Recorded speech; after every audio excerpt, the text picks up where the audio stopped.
رسول اللہ صلی اللہ تعالیٰ علیہ وسلم۔ نماز کے بعد قرآن پڑھنے کے مسائل۔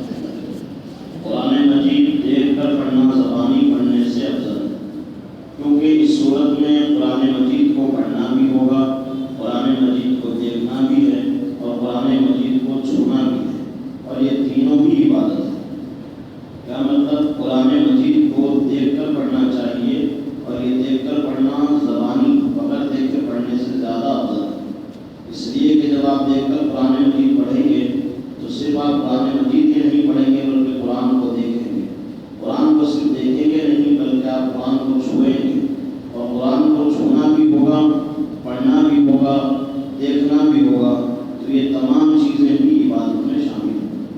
مستحب یہ ہے کہ باوضو قبلہ رو ہو کر اچھے کپڑے پہن کر تلاوت کریں، اور شروع تلاوت میں اعوذ باللہ من الشیطان الرجیم پڑھنا واجب ہے، یعنی اللہ کا ذکر کرنے سے پہلے شیطان کے شر سے پناہ مانگنا اللہ کی بارگاہ میں یہ ضروری ہے۔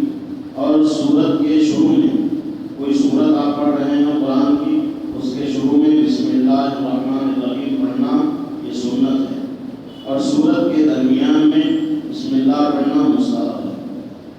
3 دن سے کم میں قرآن کا ختم کرنا خلاف اولا ہے، یعنی نبی کریم صلی اللہ علیہ وسلم نے فرمایا جس نے 3 دن 3 رات سے کم میں قرآن پورا ختم کر دیا اس نے قرآن کو نہیں سمجھا۔ لیٹ کر قرآن پڑھنے میں حرج نہیں، جبکہ پاؤں سمٹے ہوئے ہوں اور منہ کھلا ہو، یوں ہی چلنے اور کام کرنے کی حالت میں بھی قرآن کی تلاوت جائز ہے، جبکہ دل نہ بڑھے، اور ورنہ اگر دل بڑھ رہا ہے قرآن کی تلاوت کے علاوہ تو پھر ایسا پڑھنا مکروہ ہے۔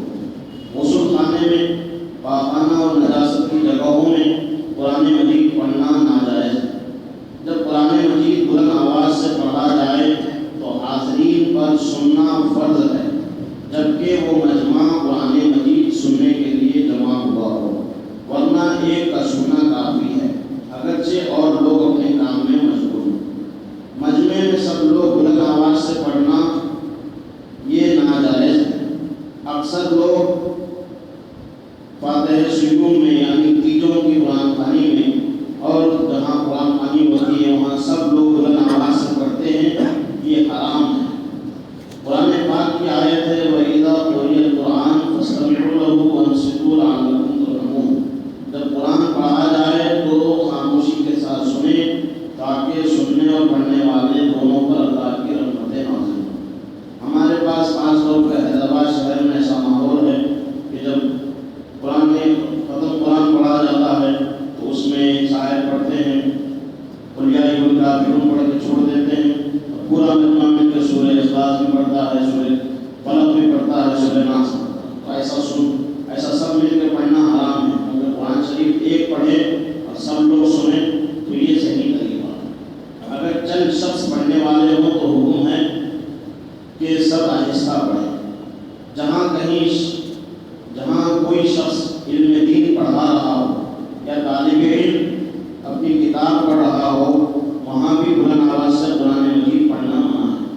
تلاوت کرنے میں کوئی عالم دین یا استاد یا باپ آ جائے تو تلاوت کرنے والا اس کی تعظیم کو کھڑا ہو سکتا ہے۔ قرآن مجید نہایت باریک قلم سے لکھ کر چھوٹا کر دینا، جیسا کہ آج کل بعض مطابع میں تعویذی قرآن شریف چھپایا ہے، تو یہ مکروہ ہے، اس میں قرآن مجید کی تحقیق کی صورت ہے، بلکہ حمائل بھی نہیں چھپوانا چاہیے۔ قرآن مجید بھلا دینا بہت بڑا گناہ ہے۔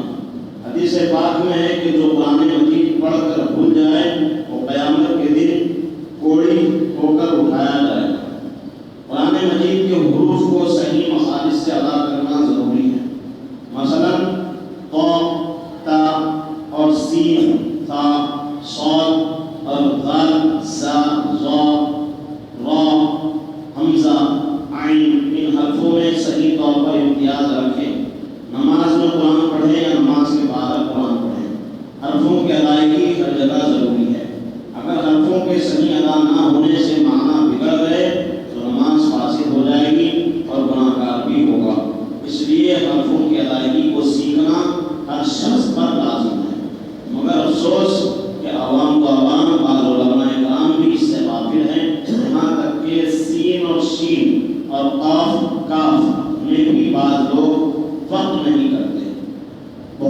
افسوس کی بات ہے، پچھلی بار بھی جب قرآن پاک کا ذکر کیا گیا تھا تب بتایا گیا تھا، اہمیت بتائی گئی تھی تجوید سیکھنے کی، اور ضروری ہے یہ بھی بتایا گیا تھا، نہیں پڑھنے پر کتنا نقصان ہے یہ بھی بتایا گیا تھا۔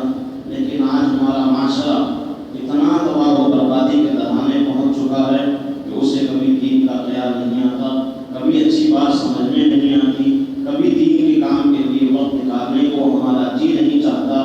دنیاوی معاملات میں ہم اس قدر مستغرق ہیں، ڈوبے ہوئے ہیں کہ ہمیں کبھی دین کا خیال نہیں ہوتا۔ بہت افسوس کی بات ہے، میں پہلے بھی بتا چکا تھا، نماز کی عملی تربیت دی جائے گی، اگر آپ شوق کا اظہار کریں گے تو کوئی میرا بھائی آگے نہیں بڑھا، نہ اس سے کوئی کہا کہ مولانا میں نماز کا طریقہ سیکھنا چاہتا ہوں۔ کہاں دنیا والوں کو اتنی فکر ہے کہ دین کی وہ سمجھ حاصل کریں، تجوید سیکھنے کے لیے تھوڑا سبق دیں۔ دیکھیں، یاد رکھیں، زندگی بھر افسوس کرتے کرتے چلے جائیں گے اور قبر میں پہنچیں گے، پھر حشر میں رسوائی ہوگی تو اس کے ذمہ دار خود آپ ہوں گے۔ دنیا یہ فانی ہونے والی ہے، اس پر دل نہ لگاؤ، جی نہ لگاؤ۔ دل لگانا ہے تو اللہ اس کے رسول کی بارگاہ میں دل لگاؤ، وہی دل لگانا آپ کا کامیاب ہوگا، ورنہ تو آپ زندگی ایک کتے کی بھی گزر رہی ہے، ہماری بھی گزر جائے گی، وہ بھی چلا جائے گا لیکن ہم بھی چلے جائیں گے۔ کیا آپ کے پاس ایسا کیا تحفہ ہوگا، کیا ایسا قیمتی سرمایہ ہوگا جو آپ رب قدیر کی بارگاہ میں پیش کرنے کے لائق ہوں گے؟ مسلمانوں، ابھی اگر ہم نہ سدھرے، ابھی ہم اگر نہ سوچیں تو پھر ہمیں کوئی سدھرنے کا، سمجھنے کا موقع اللہ تعالیٰ کی طرف سے نہیں ملے گا۔ یہ زندگی کے لمحات ہیں جو بار بار میسر نہ ہوتے۔ آج اگر یہ جو وقت ہو رہا ہے، دوبارہ کل یہی وقت آئے گا، لیکن اس کے بعد میں یہ وقت اگر آپ چاہیں گے تو بھی نہیں مل سکے گا۔ قدر کرو مسلمانوں، وقت کی قدر کرو، اپنے آپ کو دیندار، سچے دیندار بنا کر زندگی بسر کرنے کی کوشش کرو، تاکہ تمہارا دنیا میں جینا بھی کام میں آ جائے اور حشر میں جب اٹھیں گے تو کامیاب و کامران ہوتے ہوئے اٹھیں گے۔ مسلمانوں کے ہمارے اسلاف کی تاریخ اس لیے ہے کہ اسے پڑھ کر بتا دیا جائے۔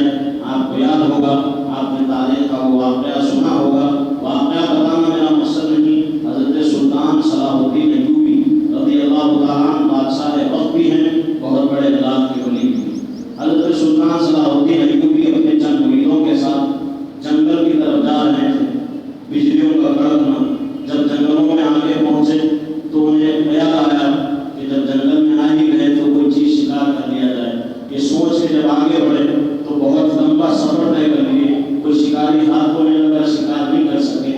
آخر میں جب آگے بڑھتے چلے گئے، آدمی کو شوق جب ہوتا ہے شکار کا تو وہ راستے کئی طے کر لیتا ہے، اسے پتہ بھی نہیں چلتا میں کتنا دور آ گیا۔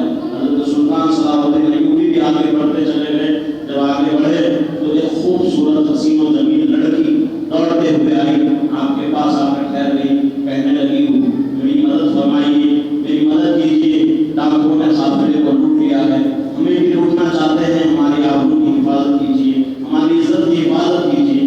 سلطان صلاح الدین ایوبی جہاں بادشاہ وقت تھے وہیں اللہ کے پاکیزہ ولی بھی تھے، نگاہوں سے بھاگ لیے یہ لڑکی کس نیت سے آئی ہے، کس مقصد سے آئی ہے۔ حضرت سلطان صلاح الدین ایوبی اس کو اشارہ کر کر غار کی ایک تنہائی میں لے جاتے ہیں۔ وہ اسی وقت میں بارش کے آثار چھا گئے کہ بادلوں کا برسنا، بجلیوں کا کڑکنا، جنگلوں کی ہواؤں کا چلنا، پتوں کا برسنا، ایسے خطرناک ماحول میں، ایسے پرآشوب ماحول میں حضرت سلطان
ایک لمحے کے لیے سوچیں آپ حضرات، میں بار بار کہنے کا میرے مقصد یہی ہے کہ ہم تو کتے ہیں، ہماری مثال مولویوں کی مثال کتوں کی طرح، یعنی وفادار کتا کیا ہوتا ہے، مالک کے گھر پہ کوئی بری نظر ڈالے تو اسے بھونک کر ڈراتا ہے، روکتا ہے۔ ہم بھی آپ کو چاہتے ہیں کہ جہنم کے گڑھے سے گرنے سے بچا لیں۔ اگر ہمارے ہاتھوں میں یہ طاقت ہوتی تو ہم آپ کو ہاتھ میں کے کھینچ لیتے ہیں، ہمارے ہاتھ میں تو یہ ہے نہیں، بس سمجھا بھی سکتے ہیں، بول سکتے ہیں، چلا سکتے ہیں، اتنا ہی تو کر سکتے ہیں۔ مسلمانوں ابھی ہماری باتیں نہ سمجھیں گے تو آپ ہم سب